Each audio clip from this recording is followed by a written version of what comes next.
Hi guys, welcome to LB24 and the talk show Play It Out. I'm Louise White. And I'm Jess Scolieri. Got a fantastic lineup this evening with an actor called Byron, who's in a film called I Used to Be Famous. So Byron, welcome to the show. Thank you. It's all right, you're welcome. Should we take a look at the movie? Let's do it. Yeah? Great.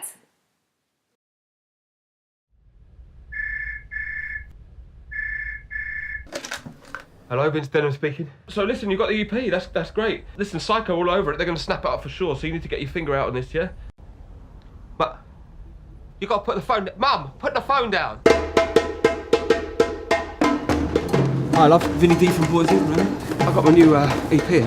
Have a little listen, maybe. Did you shit yourself for the flashing awards? Have a minute. Wait, delete that. Seriously, I can't be seen to be looking like that. Did you look pathetic? You shit then, you shit now. Let's finish the track. Shut up! Shit, sorry, mate, you alright? I'm Vince.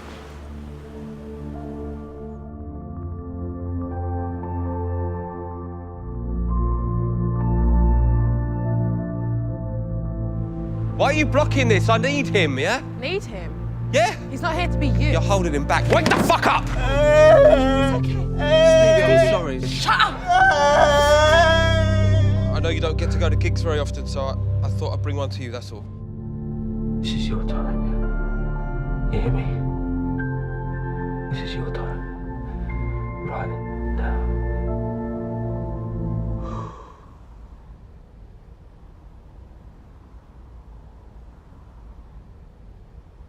Hi guys, and welcome back to Play It Out. So Byron, tell me about the film. It's a fantastic film. It captures a lot of emotion and a lot of realistic sort of scenarios, and presents it in a comedic sort of, I would say, family fun way, but there's a lot of swearing. So It's quite funny, yeah. And at the start of the film, your character's introduced sat next to a guy who claims he used to be famous, or a music ledge, shall we say. You know, why did the director use a music connection to get you two together? I just felt like it's maybe music something that can connect everybody, and we can all join in on. It doesn't really matter what you're going through, whether you're autistic or not. We all still feel music. Yeah. And I feel that connection as well, because like when you're down, you have that certain type of music, don't you? You know, you have the celebration side of things. What's it? Like everybody dance now, whatever the song is, and it gets you motivated, doesn't it? And then you've got your sad songs, when you're feeling down, but you've got climb every mountain, that sort of song, and that really gets me buzzing. So, but yeah, I totally agree with what you're saying there, definitely. I did really enjoy, for me, sorry, I'm just going to go a little bit more into the character. So for you, when we were talking earlier, this is something that really obviously is quite close to your heart, because you have had an injury or a brain-acquired injury when you were younger. And obviously you've played this character, Stevie, who has got autism, which you, honestly, it was such a fantastic way that you did that particular character with the mannerisms and things. I've worked in that industry before. How hard is it, would you say, for yourself, with someone who has got a disability, to actually break into an entertainment industry and trying to create light and exposure on people with disabilities and kind of bringing it to more of a public forum? Yeah, it's a really good question. It's been a real struggle, because for me, like the traditional routes to becoming an actor were never an option. So my conditions held me back from full-time study and things like that. So I was given the opportunity by a very kind lady in the BBC, and lady Julia Crampsey, she was incredible. She gave me a chance to portray these conditions. So it's the one scenario where actually I'm at a massive advantage rather than a disadvantage, because I have the first-hand experience on the topic. Yeah, exactly. So that was really great. But the way that you actually displayed the character, like I said, I've worked with autistic kids before, and it was very real for me. I actually questioned. I was like, oh, I wonder if they actually used an actor that actually has autism. But I thoroughly enjoyed your role into the film, and like the music connection as well was amazing, which we'll touch on as well. That's the biggest compliment anyone can pay. Oh, thank you. Thank you. Thank you for that. I do like sweet talking. I'll scratch the head from out here now. You remember I said this later when you make it, okay? I'm just letting you know. Following on from that, actually, in the film, the characters you act with have all different disabilities. What was the most important lesson you learned from that? And did it have a positive effect on the film and yourself as well as an individual? Like, what was the lesson you learned from that? I mean, I've been involved with these sorts of subjects since I was a kid anyway, because I've had a lifetime of it. But for me, what was so beautiful about the film was the actual production process. So we spent a lot of time with the character is based off a guy that's really got this condition. He's actually an incredible drummer as well. Wow, really? Yeah, Scolieri. And we spent time with him and his family. And got to know everybody, got to know the carers, and we've got some video footage of that somewhere floating around, because it was just such a beautiful experience. Everybody bonded, everybody came together, and you don't often see that. I think with music it definitely does that though. I mean, I used to be a drummer, and like I said, I have patients that I see in my clinics that have like dementia and things, and I play music to them, and there's always a connection there with music, and you know, just unlocking that hidden mind. Did you actually contribute at all to the script when you were in production with this? Yeah, I mean, I originally wrote it, but I just told them to pretend they did. No, I like that. Yeah, cut that bit. We are live. It's a joke. No, there was like moments where so Eddie, the director, amazing director, we had a great time, and Chris as well. So we'd run something, and for some reason it just didn't feel right, like for whatever reason, and they were so open that we could literally say, look, we're just not really feeling this, and then Eddie would just turn around and say, you know, do you know what do you want to do? And then we'd say, well, perhaps this or perhaps that. And he would say, let's go with that. And for me, he was open to all that interpretation as a director. That's beautiful. He was confident as well, like that he was so that he could work with, you know. I mean, it was skill great. set. Yeah, exactly. He was comfortable with the actors that he employed. And you could tell across the film. It works well. It just really, it works well. Everybody worked well. Yeah. Together, One of my favourite parts in the film actually is when your character starts getting involved with the music at the end.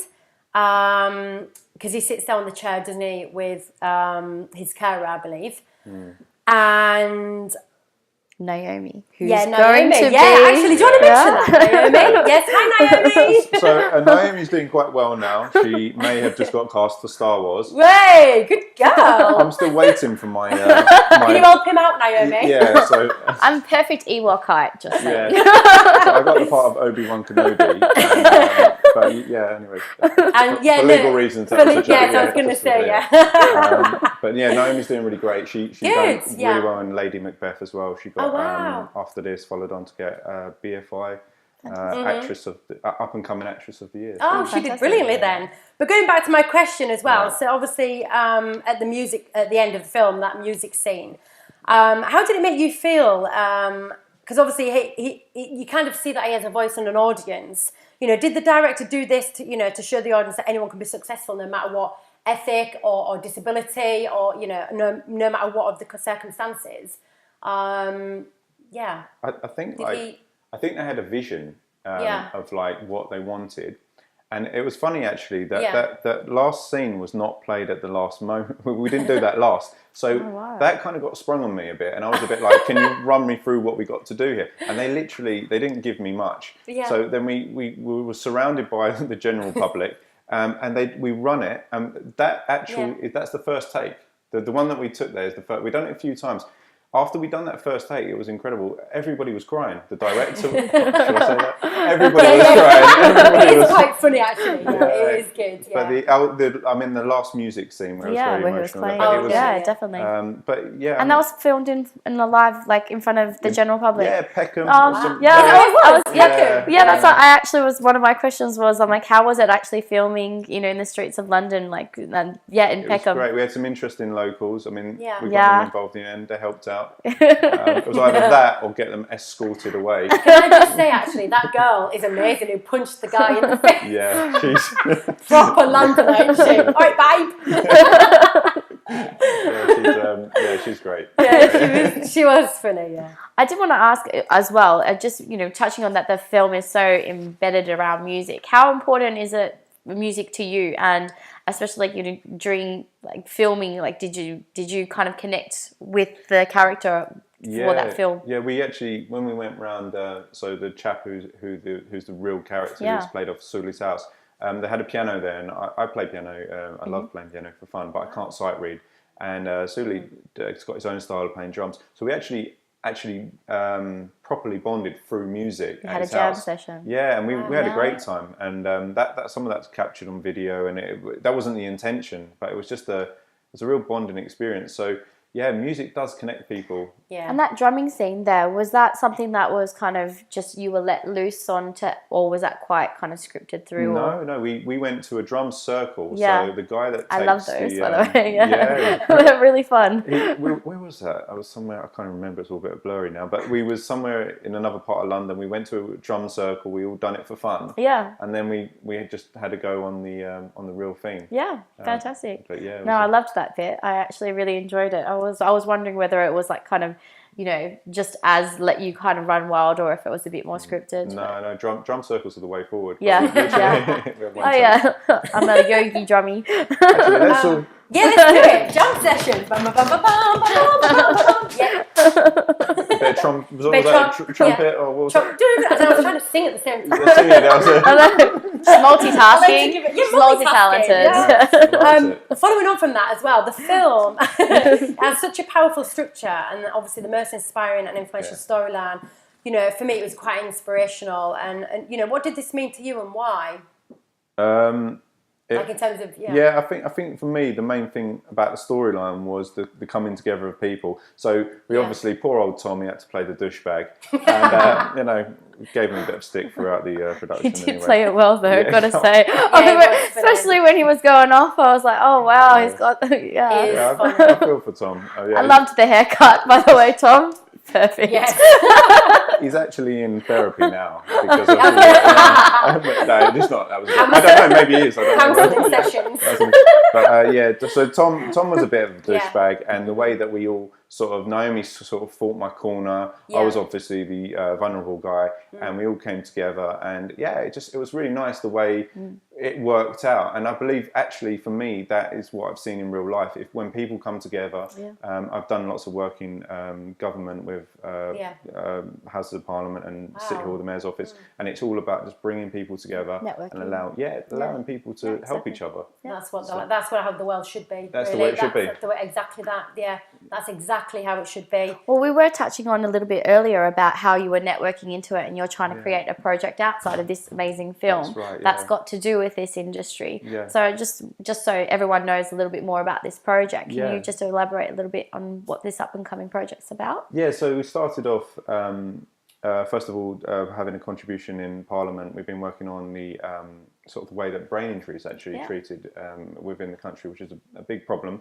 But it is a very unknown area still, even in Australia. Like obviously, because I worked with a lot of brain acquired injuries too. It's just unknown. The brain is always a mystery. And that crosses over into autism because they're very connected. They're both to do with the brain and the brain functioning. So we just started off with that, and then I've always had this dream. I've been trying to do it since 2012 Olympics, when we was going to launch something, and my best friend passed away, who was the mayor's advisor on the subject.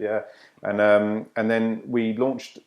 We come up with this idea, and then we had a wealthy donor that gave us a building, so that's really nice of him. So then we got full support of 3 MPs, and Tanny Gray Thompson has been great, and even got an email from Sadiq Khan, which is looking good. Wow! And so just pulling everyone together, one of the country's leading doctors, and we're going to try and offer the opportunity, a little bit like this film story, where we take people, we put people together, and we allow people to thrive and reach their full potential. Exactly. But that can only happen if you have an environment where you can pull people together in a protected, a safe zone. Safe space. Yeah, exactly.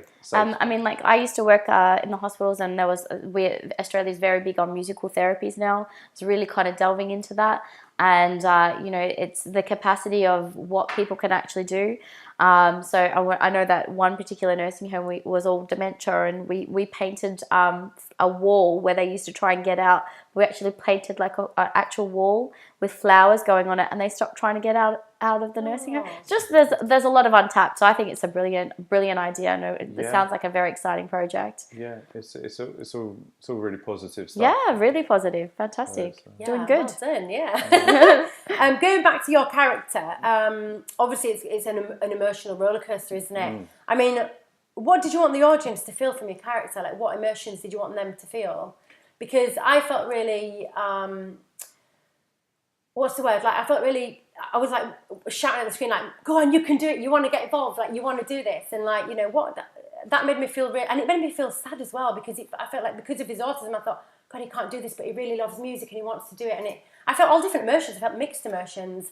You know, what did you want the audience to feel from the character? I was mainly going for fear and trauma. Well, you didn't scare me. No. What was I going for? I was really trying to portray Scolieri's character in a in a respectful sort of picking out so Scolieri's really sweet, and he's got all these personality attributes that are just really like admirable. And then we have other personality attributes that are more challenging, but it's how to portray that in a respectful, almost like not glamorize it, but just really like make it, because at the end of the day, it's a film. It's for entertainment. Of course, it's not a reality documentary or something. So it's just about like how to sort of portray it accurately, not to misrepresent, but at the same time, just make it quite easy on the eye. So I think when a point where that was done really well was when he obviously left the little drumming circle leaflet there when his carer was trying to take him away. So it was kind of leading Vinny to go there and further develop that. But when Vinny then tried to then push him a little bit too far, and he had the breakdown, and I think that it really, really displayed that the good days and the bad days, and that there's a balance with these kind of things. For me anyway, I thought that was two really significant scenes.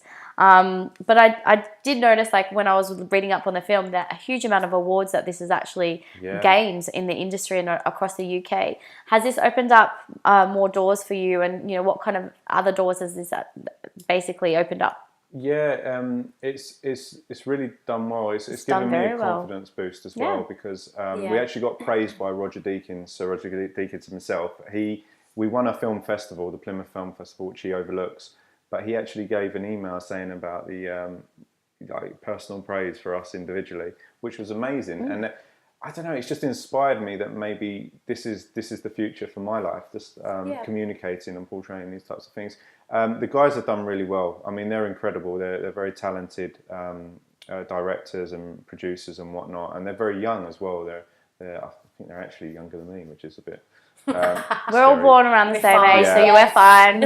We just get better with age. It's honestly, it's fine. Just moving swiftly on. Don't tell me my age. But yeah, no, it's opened up. We done something on Zoe Ball's book review recently. And there's a guy called Robert Lindsay. Oh, I know he is. My family. Robert Lindsay. Is that the right one? He's a BAFTA winner. Yeah, he's out of my family. No. He's a ledge, Robert Lindsay. Okay. I know he is. He's a ledge. Robert Lindsay, you're a ledge. You are a ledge. Because you said something very nice about him. You said something nice about him. Go on, so we done something about brain injury. I didn't know that. I want to know more about Robert Lindsay. Yeah, he's a ledge. Yeah. We'll have to go into that. But yeah, and he said like something about the performance, which again he didn't have to say. So the book was about a brain injury. But the people are actually starting to take notice about the way that these conditions are portrayed, which is really important. Yeah. Because when they're misrepresented, it doesn't help anyone. No, of course. Yeah, it's not very good as well, is it, when you're trying to... Do you know what I mean? I agree. Yeah. I'm agreeing with you. But going on from that, actually, what's the most important to you in terms of a film? So for me, it's the characters. But what's the most important for you? The script? Or is it the script, maybe? What do you reckon? It's a hard question. Yeah, I'd say whatever popcorn you get with it. So, I like that. Yeah. No, so the most important thing about salted caramel, chocolate covered. I'm there. I'm all about sweet. Marshmallow, caramel, spray, I'm there, and chocolate, of course. I've never even heard of these. But so me, it would be about the message of the film, like the kind of the underlying what the film is trying to portray, because.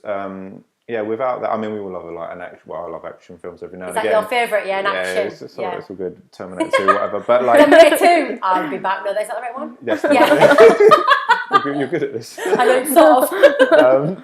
So yeah, but the message has to be like for me, it almost has to teach us something. Yeah. Otherwise, it just come away feeling like you've not really contributed or achieved something, maybe. Yeah. Maybe. Well, I would like to touch on a little bit earlier when you just said how, how disabilities are portrayed.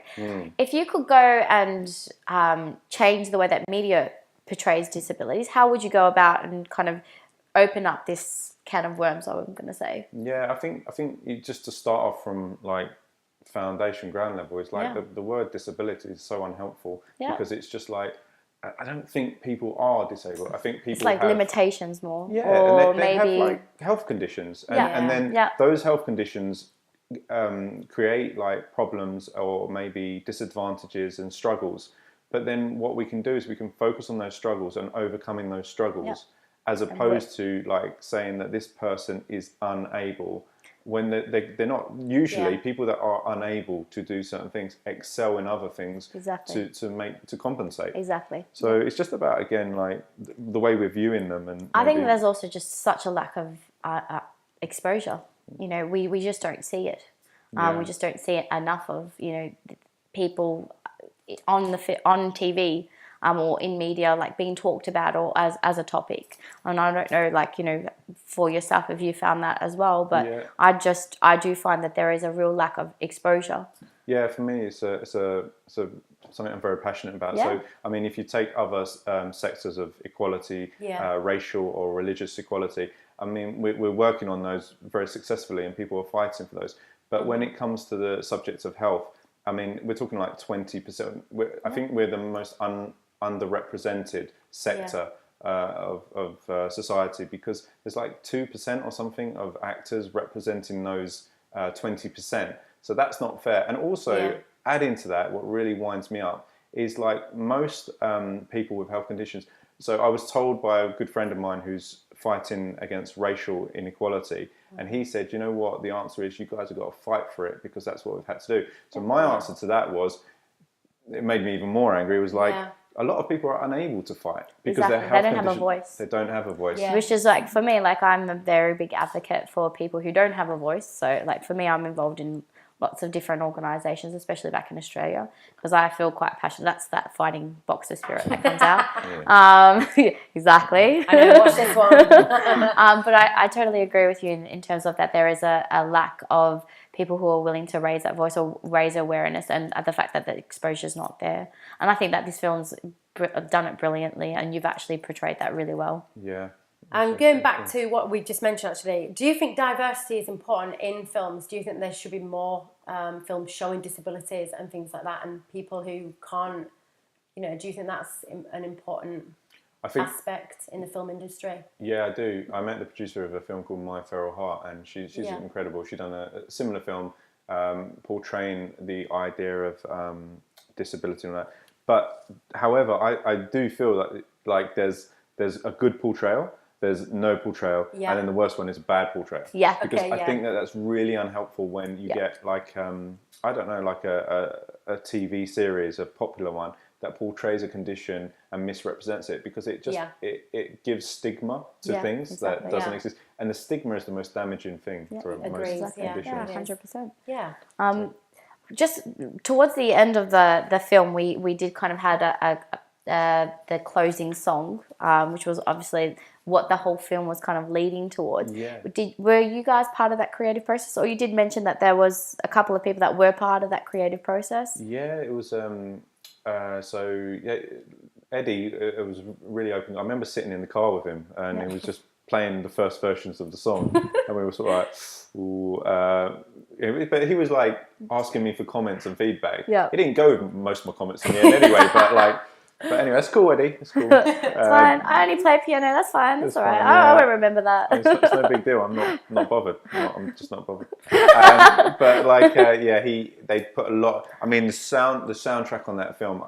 If you've got a proper sound system and you get the opportunity, the sound is like second to none. It's actually mixed by what's his name, Amy Winehouse's producer. Yeah. So he was actually involved in it. But it's incredible. So sound was a big thing for those guys. Yeah. Well, I mean, the films are based around music. Like it's an important feature, but you could hear it. I loved the drumming circle. I loved it. It was perfect. And going back to your character, actually, what do you do to encourage the professional approach you want in terms of your character? So how do you get that professional approach across? Because this, obviously, the actor you played, it must have been very hard and difficult for you to get around that as well. Obviously, you did a lot of research, but how did you get that professionalism across? So it was twofold. It was I kind of shortcutted it a little bit because what I normally do is a lot of research into those type of people that we're portraying. So but I've already done that throughout my life because I've been around them all my life. Yeah, so you kind of know. And so brain injury also overlaps with autism. So I've been around lots of brain injury people as well. Yeah. But then it was like what I did is I actually went out and about in the general public in character, and I've just got some amazing stories about the experience I had. Tell us some. Some of them are positive. Like people were so kind and compassionate. Yeah. So they would. I mean, I might have had somebody in the background with me, but in the background. But it was to get a feel of how people would react to me. Yeah.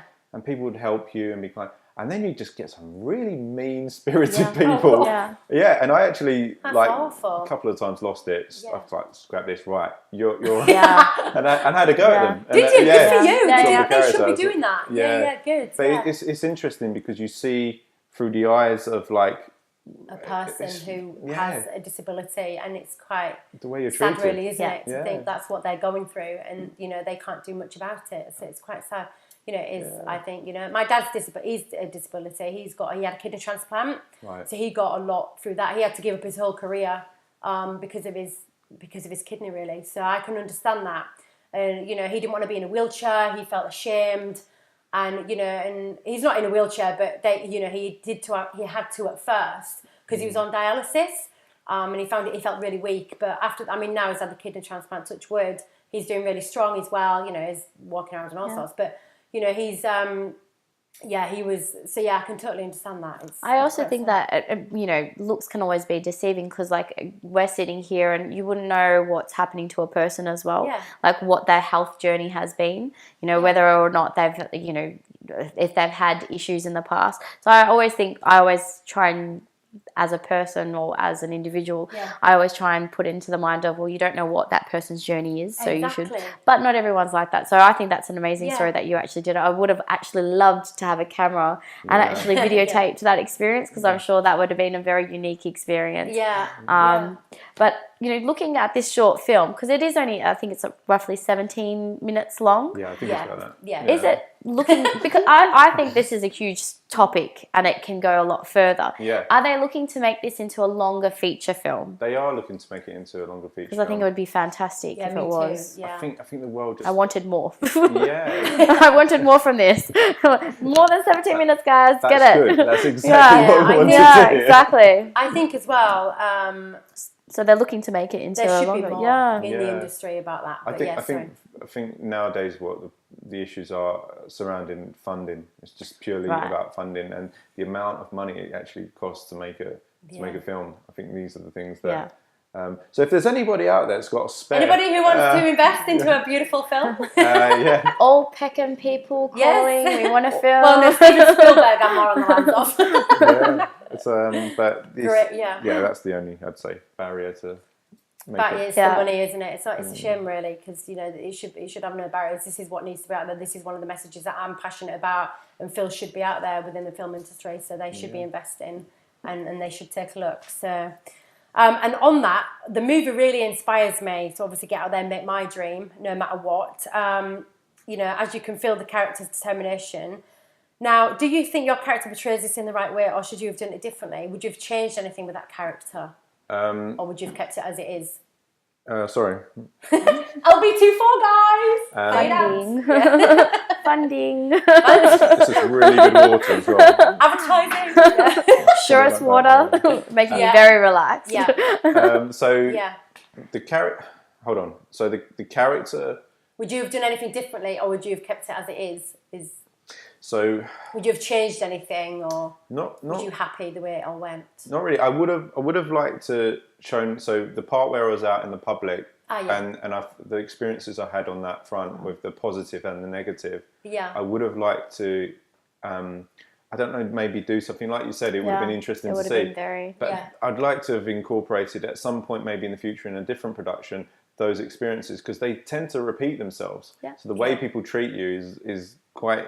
There are similarities. There's a lot of similarities. I know. My mum's always taught me to never judge a book by its cover, and that's exactly what I do. So I'm exactly like that, and like you never know. Like Jess said, you never know what they're going through. You just people's don't. experiences. So, it's different experiences. Yeah. Just to bring some light-hearted moments into this, can you please tell me some of the funniest moments? Because you just touched on them. Funniest moments on set. Yes. Because I'm guessing, because you're quite comical, so I'm guessing it would have been quite a fun set to be on. I mean, I'm not especially with Vinny's hair, like honestly. Yeah. I was just, I've got to leave Tom alone, seriously. Come on, goals.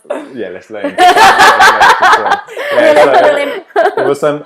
I mean, I'm not going to get into details, but there was a lot of flirting that was going on. There was a lot of flirting. Don't tell me with the girl on the shop. No, it was the general public. All right. It was the general public. No I'm sure. so that was quite funny, and that was always put in so you'd go from like this serious emotional scene to like backstage conversations. I mean, they were Come on, you know who you are, and you know what you said. But Who are you? That's for days. It was quite funny with the Peckham locals as well. There's one guy that he wouldn't go away, and he didn't seem like he was going to go away without like trouble. So in the end, we just all sort of agreed, should we just put him in the film? So it was just like, it was just a little quick bit of training, like don't look at the camera. That was the first rule, and then it was like that's how we get on TV, Louise. We just pester. Yeah, that's how we do it. Got this on the whole time. That's how we roll.